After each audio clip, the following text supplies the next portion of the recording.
મારું નામ દેવાયતભાઈ ગોરાભાઈ, ગઢડા નાગબાઈ, તાલુકો પડદરી, જિલ્લો રાજકોટ. અહીંયા આ બેડી યાર્ડમાં મગફળી ઉતરાઈમાં આવ્યા હતા રાતે, પણ વારો તો 2-3 દિવસ નહીં આવે એવું દેખાય છે મગફળીનું.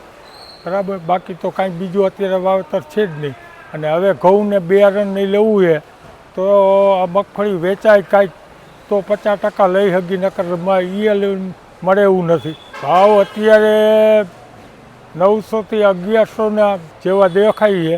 બાકી તો 1-2 એન્ટ્રી થતી હોય 20-22ની, કારણ કે બધા ખેડૂતને તો એક ધારો માલ હોય નહીં સરખો.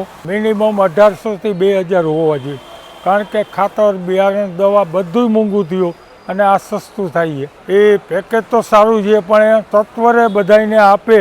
અને બીજા નંબરમાં મંડળીના દરેક ખાતેદારોનો અમે 100% નથી કહેતા, પણ 50% ધિરાણ માફ કરે ને તો જ ખેડૂત તાત્કાલિક ઊભો થાય. ના, હજી સુધીમાં અમારે નથી મળ્યો. આશા સરકાર આપશે કદાચ ને, પણ ટાઈમે આપે તો કામ આવે. બાકી તો જમી લઈને પછી તમે મને જમવા દે તો શું કામનું.